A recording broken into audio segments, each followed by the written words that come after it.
اللي بتشوفه قدامك ده يا صاحبي فوز النادي الاهلي على فريق ميدياما، الماتش اللي كان من كام اسبوع عندنا هنا في القاهره والنادي الاهلي كسب فيه بنتيجه 3 لا شيء. طبعا نتيجه كلنا بنمني نفسنا ان احنا نكررها مره ثانيه في الماتش بتاع بكره، الماتش اللي هيجمع ما بين النادي الاهلي وميدياما مره ثانيه في الجوله الخامسه الحاسمه من بطوله دوري ابطال افريقيا. الماتش اللي هو اصلا ما كانش ناقص صعوبه لانه الماتش بره ارضنا، في غيابات كتير عن النادي الاهلي، فريق ميدياما ما فيش عنده اي غيابات اللهم الا لاعب واحد، وزاد على كل المشاكل دي مشكله بعثه النادي الاهلي اللي كلنا متابعينها بقالنا ساعات دلوقتي. لكن عايزني اقول لك على المعلومه الاكيده، النادي الاهلي وسط كل الظروف دي لو مستعد فنيا بشكل كويس اضمن لك ان النادي الاهلي بامرك يا رب يرجع بكره بنتيجه ايجابيه. طب الاستعداد الكويس ده هيبقى ازاي؟ بدراسه نقاط القوه، نقاط الضعف، تشكيل مثالي للنادي الاهلي ينزل بيه يكسر الدنيا بكره ان شاء الله. ازاي نعرف كل الكلام ده؟ يلا بينا نتابع. لكن قبل اي حاجه ما ننساش ندعي اخواننا في فلسطين ولكل امواتنا جميعا، اللهم ارحم ابي. اعمل لايك، اعمل كومنت، ويلا بينا نعرف كل التفاصيل. فريق ميدياما اقدر اقول انه مواجهنا في مجموعه يعتبر هي الاصعب من حيث حسم المراكز في وسط 4 مجموعات في بطوله دوري ابطال افريقيا لغايه دلوقتي، ويكفي يعني ان انا اقول لك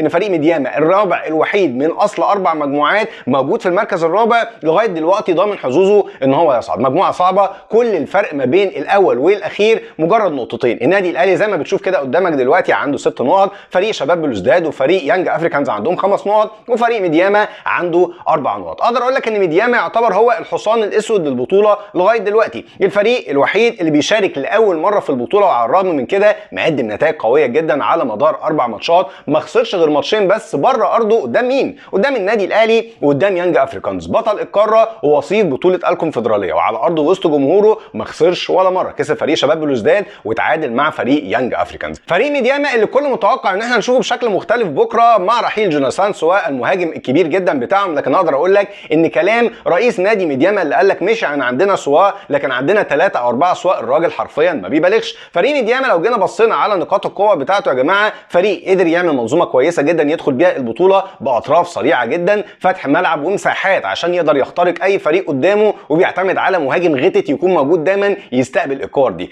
غاب جوناثان سواء، لكن اقدر اقول لك ان عندهم لعيبه ممتازه جدا. عندهم على سبيل المثال كامارديني مامادوا، وده الباك اليمين بتاعهم او الجناح المهاجم على الطرف اليمين، عامل مسجل 4 اهداف. عندهم حميد فتاو لاعب خط نص مهاجم ممتاز جدا، عامل معاهم صانع 5 اهداف لغايه دلوقتي. المهاجم البديل المتوقع ان هو يكون موجود مكان جوناثان سوا دانيال لومونتي، عنده 3 اجوان. وطبعا المهاجم العملاق بتاعهم جوشوا اجي مانج، وده عنده جونين لغايه دلوقتي. اذا هم عندهم من الزاد اللي يقدر يخليهم يعوضوا جوناثان سوا. فريق بيعتمد زي ما قلت لك على الهجوم المكثف من على الاطراف وعلى السرعات بتاعته، وكلنا شفنا في الماتش اللي كان هنا في القاهره قد ايه كانوا بيلعبوا خاصه على كريم الدبيس اللي كان بيلعب وقتها مكان علي معلول، وقدروا ان هم من خلال الهجمات المرتده بتاعتهم اللي في منتهى الخطوره والسرعه والنقل السريع جدا للكور يوصلوا مرتين لمحمد الشناوي، وفي مره منهم شال انفراد كان ممكن يخلي فريق ميدياما اللي كسبناه بنتيجه 3 لا شيء هو اللي يكون بادئ بالتسجيل. فريق ميدياما نقدر نقول عشان نقدر نواجه المنظومه بتاعته محتاجين كام حاجه كده نعتمد عليها بكره ان شاء الله. اولا الجماعيه على المرمى، واحده من اكتر النقاط القوه اللي فادتنا في المباراه اللي كانت هنا في القاهره ان مفيش لاعب كان بيفضل نفسه على زمايله، كل لاعب كان بيدور على مين افضل زميل تمركز ليه في خط الهجوم وكان بيديله الكوره. واحده ثانيه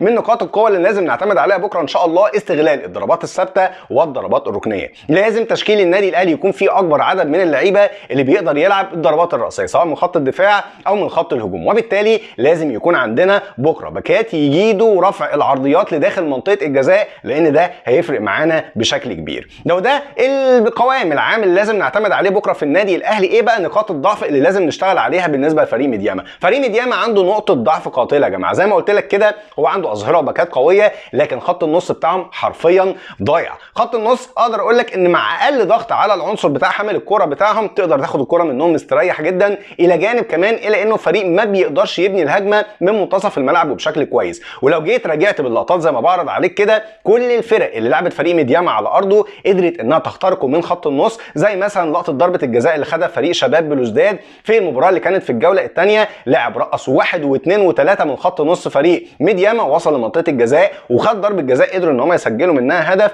والجون القاتل يانج افريكانز هدف التعادل في المباراه اللي انتهت في الاراضي الغانيه بنتيجه 1-1 كان تقريبا بالكربون. لاعب ضغط على حامل الكره من فريق ميدياما في خط النص، قدر ان هو يبني هجمه يلعب الكره لحد متقدم من على الطرف الشمال، هوب سدد سجل هدف، والمباراه انتهت بنتيجه 1-1.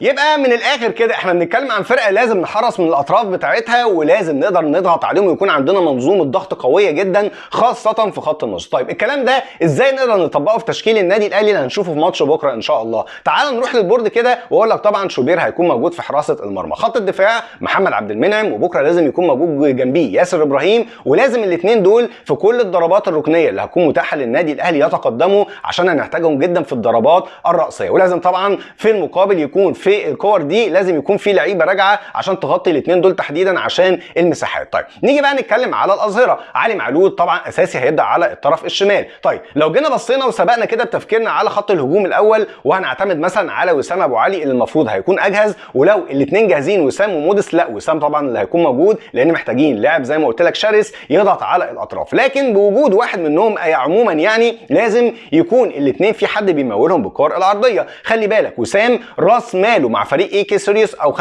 من قوته الضاربه كان مسجل 50% من الاهداف ال 16 اللي سجلها معاهم ضربات راسيه. طيب لما نيجي نبص على الاظهره كده عندنا محمد هاني، خلينا نكون يعني بنتكلم بصراحه يا جماعه، محمد هاني 28 سنه ولغايه دلوقتي ما تضمنوش في عرضيه صحيحه، يبقى لازم تفعل سلاح علي معلول، ومعلول وجوده في التمركزات الدفاعيه مش هيفيدنا بكره. كان عشان تقدر تفعل سلاح معلول ويكون بكامل الاريحيه كده لازم يكون محمد هاني اداءاته بكره دفاعيه بحته. لو جينا اتكلمنا عن عناصر خط النص طبعا ما فيش غير اكرم توفيق يكون موجود كمحور ارتكاز رقم 6، هيكون معتمد عليه بشكل كبير جدا في تامين المساحات ومحاوله قطع الكوره لاقرب لاعب هيكون موجود من مديامه قدام منطقه الجزاء. لكن بنفس وجود اهميه اكرم توفيق كلاعب يجيد الضغط لازم يكون عندنا اثنين قدام عندهم قليل من نقطه الضغط الناجح على حامل الكوره. امام عاشور هيكون موجود كمحور ارتكاز رقم 8 على الطرف اليمين. ما اعتقدش ان قفشه ممكن يكون ناجح في موضوع الضغط ده، وارد جدا نشوف عمرو السوليه بخبراته الكبيره ورغم ادائه البدني اللي ممكن يكون اقل من المتوقع، لكن عامل الخبره بتاعه يقدر يخليه واقف بشكل كويس في الملعب ويساند النادي الاهلي في نقطه قطع الكوره دي. اما بقى على المستوى الهجومي وسام ابو علي لازم يكون موجود بكره ان شاء الله في حال جاهزيته، على الطرف اليمين يكون موجود حسين الشحات، وعلى الطرف الشمالي يكون بجاهزيته ان شاء الله بيرسي تاو جاهز ومستعد يعمل الفارق مع النادي الاهلي. الحلقه الوحيده اللي اقدر اقول فيها ان ممكن الخط الهجومي يتغير شويه لو مارسيل كولر فكر في نفس نقطه دعم وسام ابو علي بلاعب يقدر ينفذ العرضيات بشكل كويس، وقتها ممكن نشوف بيرسي تاو بره التشكيل ورضا سليم موجود مكانه عشان يكون دعم وسام ابو علي بالعرضيات موجود من على الطرفين، علي معلول من على الطرف الشمال ورضا سليم من على الطرف اليمين. انت كمان قول لي رايك في التوقعات تحت بالنسبه لتوقعاتك لنتيجه الماتش والتشكيل الافضل للنادي الاهلي. وبس يا رب تكون الحلقه عجبتكم، استاذنكم لا تنسوا الدعاء للوالد بالرحمه والمغفره رحمه الله عليه هو وكل امواتنا جميعا،